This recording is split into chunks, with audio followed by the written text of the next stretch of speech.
Estamos iniciando mais um programa Lugares de Peregrinação.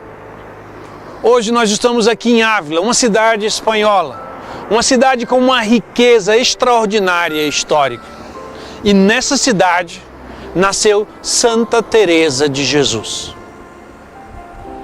Essa cidade é tão ligada à vida de Teresa, que o seu nome também é conhecido como Santa Teresa de Ávila.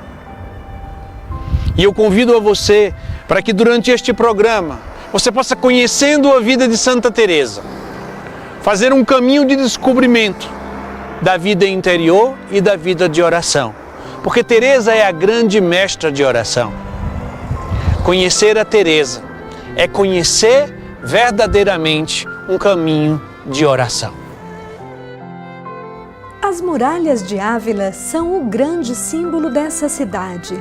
É uma das mais bem conservadas do continente europeu.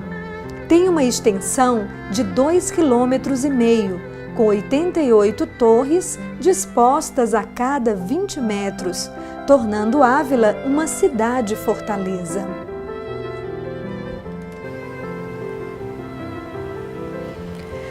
A muralha foi construída ao longo do século XII. Conta-se que foi uma obra realizada por quase 2.000 homens, num período de 9 anos, tempo considerado recorde para a realidade da época.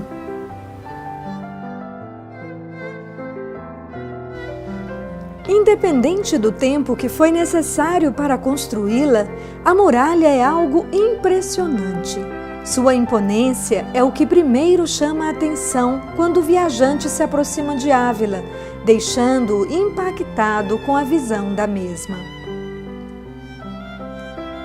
A muralha também faz referência a um passado marcado por batalhas, o que deu a essa cidade o título de Ávila dos Cavaleiros.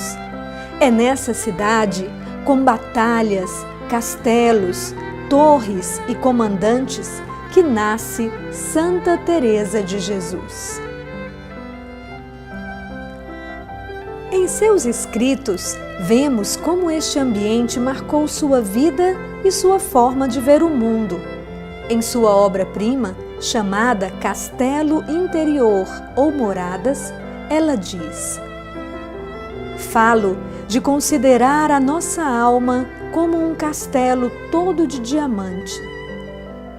Usando essa mesma imagem, ela afirma: "Consideremos, portanto, que esse castelo tem, como eu disse, muitas moradas, umas no alto, outras embaixo, outras dos lados. E no centro, no meio de todas, está a principal, onde se passam as coisas mais secretas entre Deus e a alma." Mais adiante, ela afirma: "Pelo que posso entender, a porta para entrar nesse castelo é a oração e a reflexão. Não digo oração mental mais que a vocal. Para haver oração é necessária a reflexão." Em várias outras passagens de suas grandes obras literárias, além do livro Castelo Interior, o livro da vida, Caminho de Perfeição e Fundações, muitas vezes essa realidade de batalhas e capitães aparecem. Assim, os contemplativos devem levar erguida a bandeira da humildade e sofrer todos os golpes sem dar nenhum, porque o seu ofício é padecer como Cristo, levantar bem alto a cruz, não a deixar cair das mãos, por mais perigos em que se vejam. Não devem eles dar mostras de fraqueza no sofrimento, pois para suportá-lo receberam esse honroso ofício. Eles devem ver o que fazem, porque se largar a bandeira, perdida está a batalha. Os outros soldados se arranjam como podem, afastando-se às vezes do lugar onde se vêem em perigo maior, e nem por isso são notados e perdem a honra. Os comandantes, no entanto, têm todos os olhos postos sobre si, mal podendo mover-se. Por isso, se bom é o ofício e grande honra e graça faz o rei àquele a quem o dá, quem o aceita não se obriga a pouco.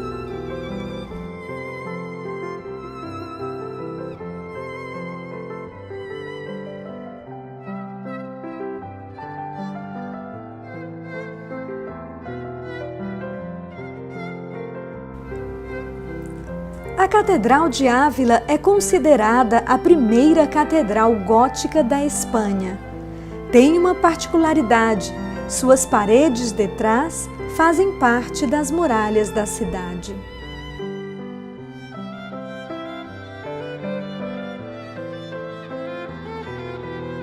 Passemos agora para a praça central da cidade, que era o ponto de encontro dos moradores de Ávila na época de Santa Teresa. Ainda hoje é o centro da cidade medieval, isto é, a cidade que fica dentro das muralhas.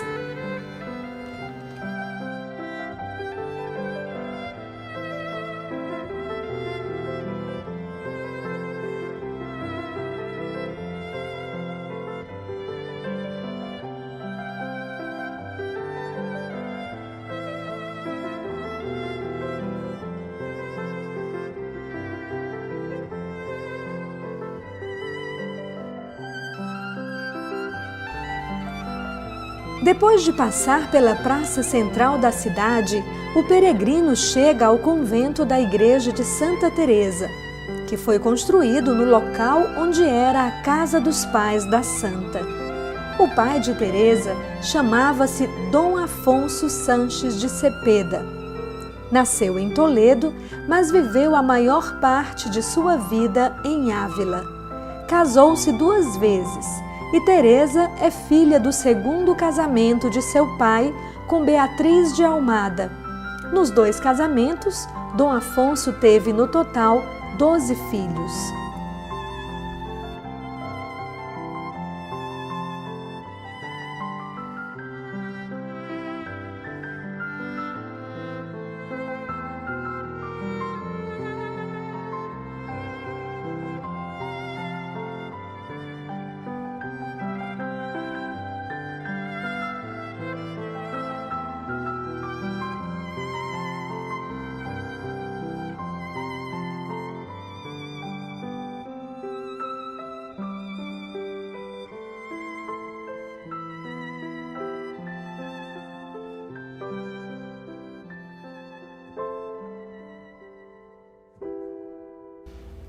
Ao entrar na igreja, o peregrino vê um estilo fortemente marcado pelo barroco. Seu olhar é atraído para o retábulo do altar-mor, onde se pode ver uma imagem de Santa Teresa na glória, ladeada por Nossa Senhora e São José, e sendo acolhida por Jesus.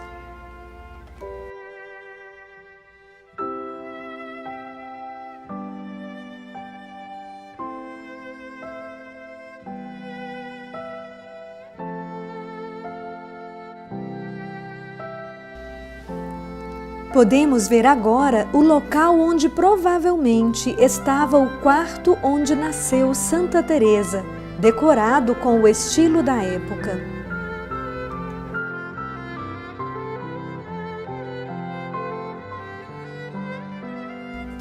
Ao lado deste quarto temos a Capela do Nascimento, que faz memória do nascimento dessa grande santa, mística e doutora da Igreja.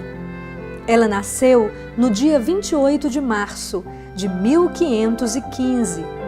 Falando do seu nascimento, ela diz: "Para vós, Senhor, nasci."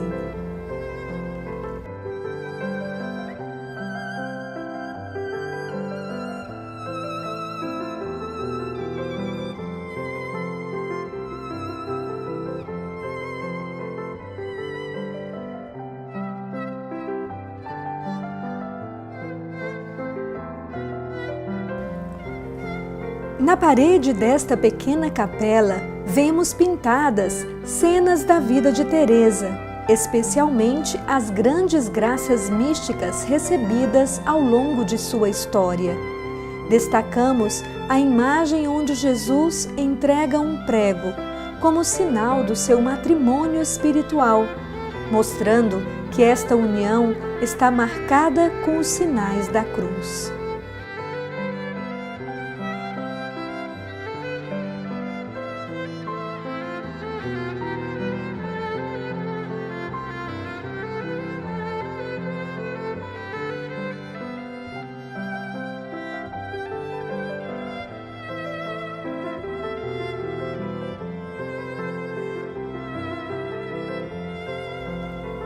Agora podemos contemplar o Mosteiro da Encarnação, que com a entrada de Teresa em 1535 terá seu nome e história para sempre ligados a ela.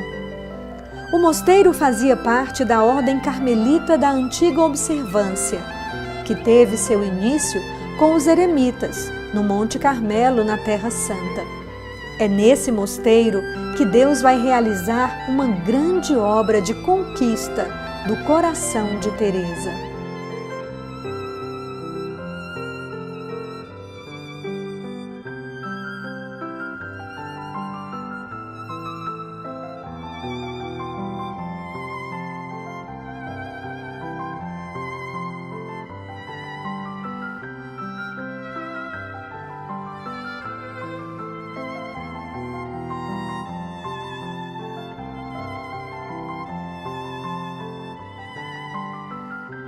Estamos agora no Mosteiro da Encarnação, onde Teresa, aos 20 anos, fugindo da casa paterna, vem para entrar como monja nesse mosteiro, entrando por esta porta.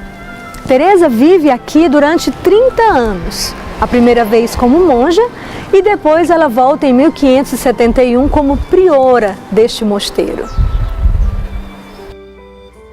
Comecemos nossa visita ao Mosteiro da Encarnação pela Capela da Transverberação, que é uma construção posterior ao tempo de Teresa. O altar-mor está localizado onde era a cela que Teresa viveu na primeira vez que morou aqui.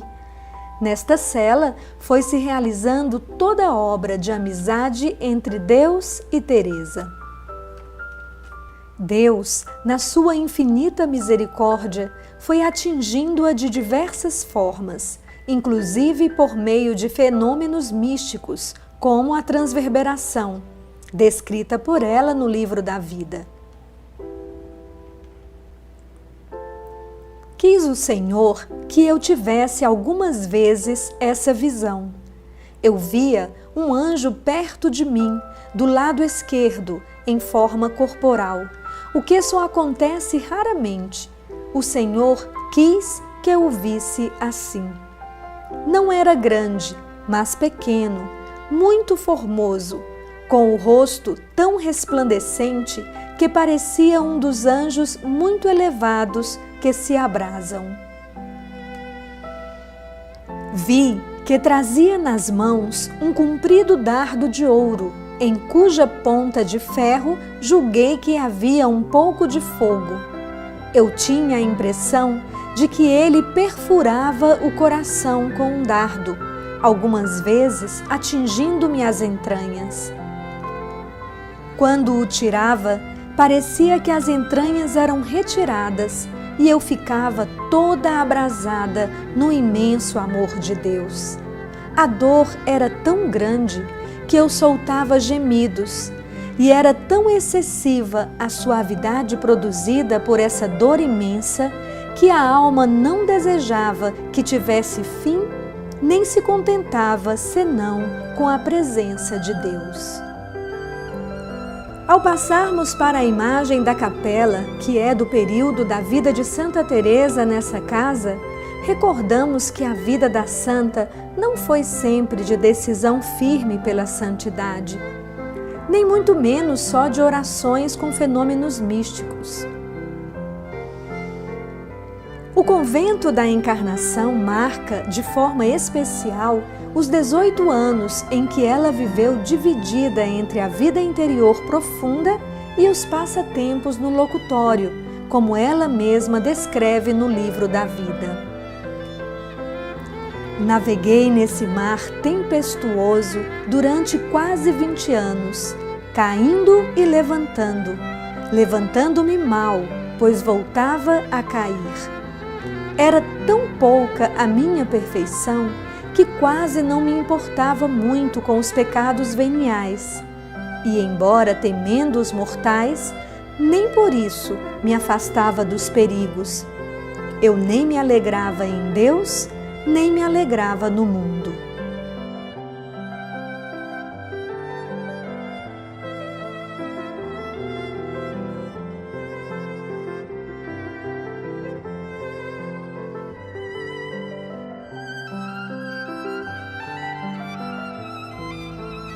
Nos contentamentos mundanos, era atormentada do que devia a Deus. Quando estava com Ele, era perturbada pelos contentamentos do mundo. É tão dura essa batalha que eu nem sei como suportaria um mês, quanto mais tantos anos.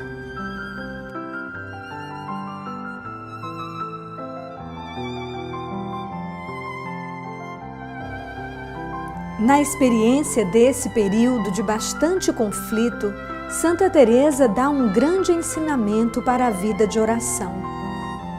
Do que tenho experiência, posso falar. Quem começou a ter oração não deve deixá-la, por mais pecados que cometa. Com ela, terá como se recuperar, e sem ela, terá muito mais dificuldade. Mais adiante, ela dá a definição de oração que marcará sua vida e fará dela uma grande mestra de oração. Para mim, a oração mental não é senão tratar de amizade, estando muitas vezes tratando a sós com quem sabemos que nos ama.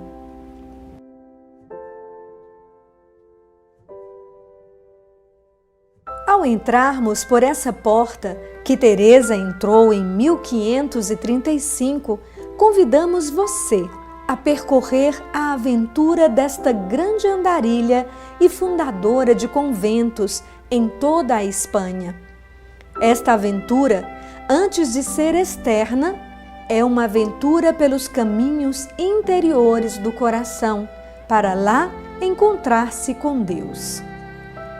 Hoje, nesse mosteiro, tem um museu com vários objetos ligados à vida de Teresa. Primeiro, o pano bordado por ela, a chave de sua cela, a cadeira que São João da Cruz usava para confessar as monjas, a touca de Santa Teresa e, por fim, o cálice usado por São João da Cruz.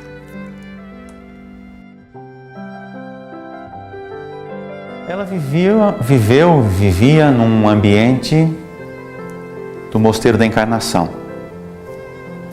Muitas monjas. A vida de oração já não era tão fiel. A maneira de convivência também era trazida de fora.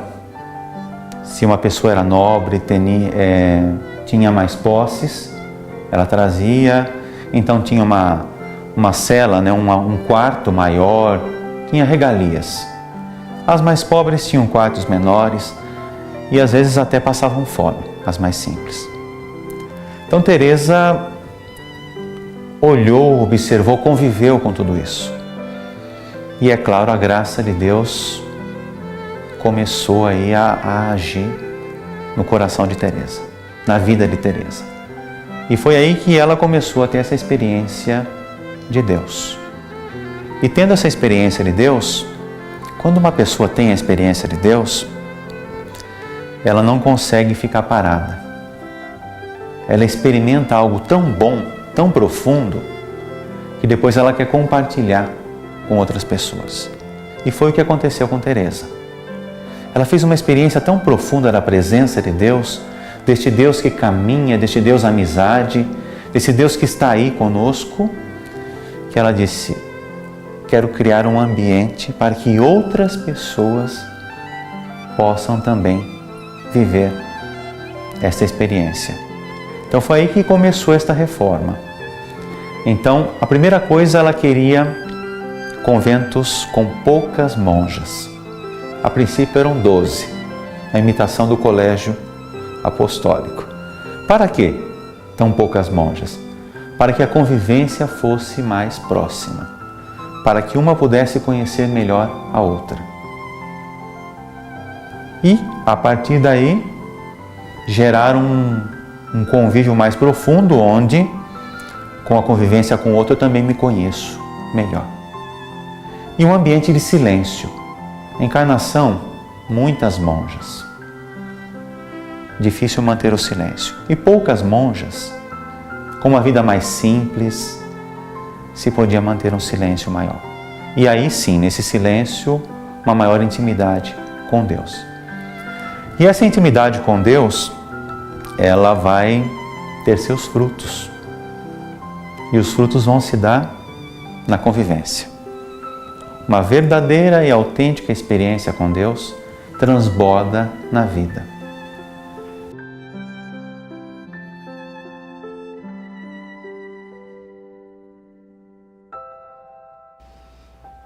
A grande experiência de Deus de Teresa impulsionará sua primeira fundação, o Mosteiro de São José, que também é fora dos muros da cidade.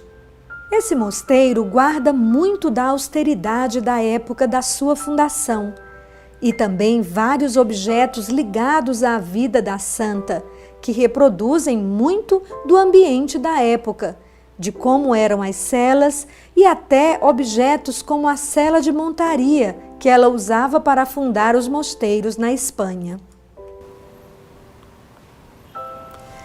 Ao contemplar a fachada desse mosteiro, fazemos memória das grandes lutas e perseguições que, por causa dele, Teresa teve que enfrentar. Mas esse mosteiro também guarda o que Teresa chama de os momentos mais felizes de sua vida. Nesse mosteiro, tudo retrata a grande devoção de Teresa a São José.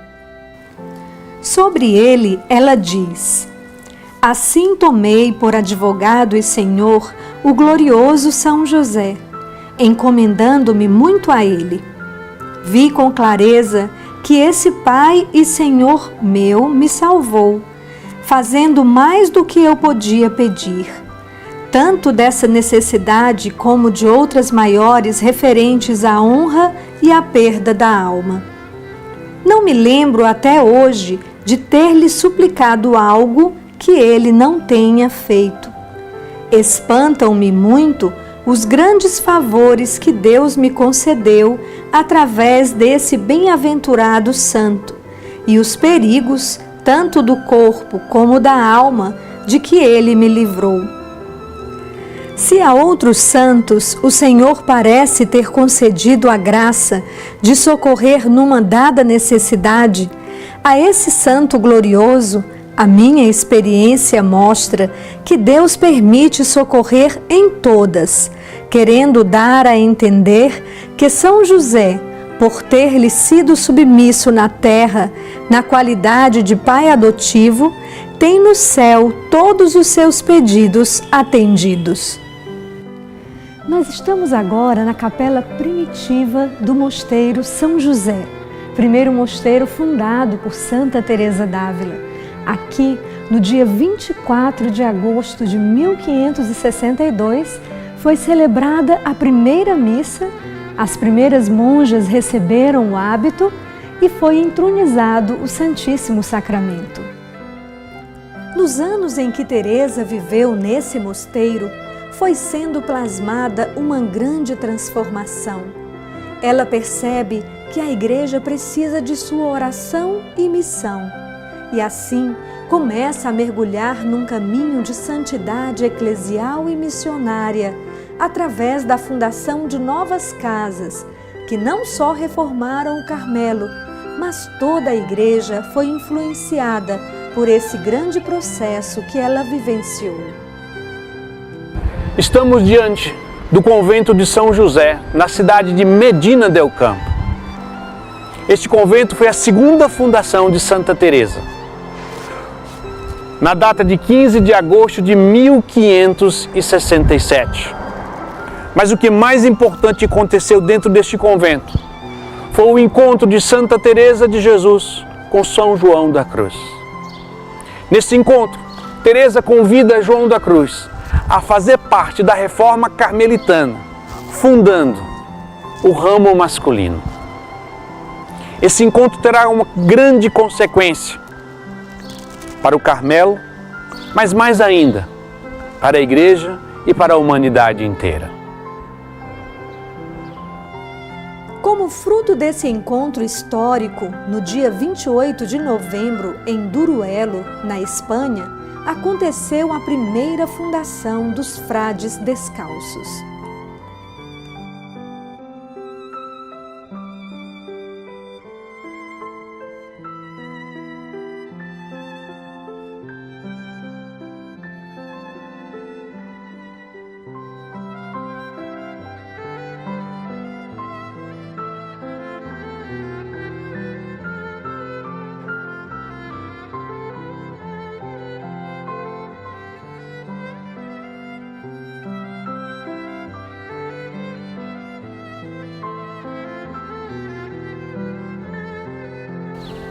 Nós estamos aqui em frente ao Mosteiro da Anunciação, na cidade de Alba de Tormes.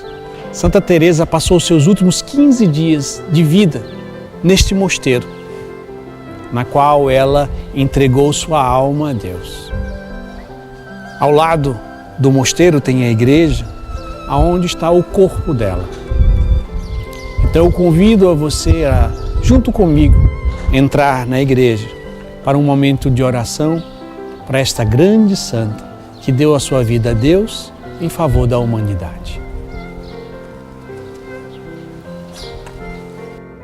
No dia 20 de setembro do ano de 1582, Santa Teresa chega a Alba de Tormes muito doente. Ela está com 67 anos de idade.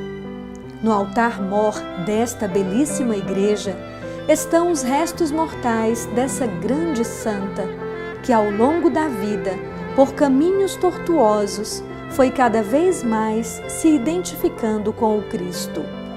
Podendo dizer o que São Paulo disse: já não sou eu quem vivo, mas é Cristo que vive em mim. Essa vida de união íntima e esponsal com Jesus deu muitos frutos, como ela mesma escreveu no livro Castelo Interior. Obras o Senhor quer obras. No final da vida, Santa Teresa de Jesus tinha fundado, direta ou indiretamente, 32 mosteiros, 17 femininos e 15 masculinos. Juntamente com isso, deixou obras escritas como o Livro da Vida, O Caminho de Perfeição, Castelo Interior ou Moradas, o Livro das Fundações e outras obras menores que até hoje influenciam o caminho da oração de toda a Igreja. Teresa foi declarada doutora da Igreja pelo Papa Paulo VI em 1970, tornando-se a primeira mulher a receber esse título.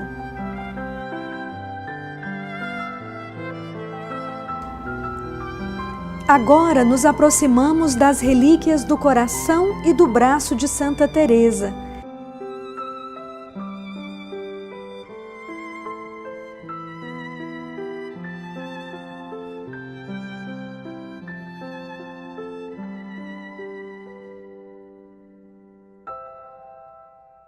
Por fim, contemplamos o local onde Santa Teresa entregou sua alma a Deus. Essa cela recria todo o ambiente desse momento sublime. Encerremos com suas palavras. Meu Senhor, chegou a hora desejada, que traz a felicidade de ver-vos eternamente. Sou filha da Igreja e como filha da Igreja morro.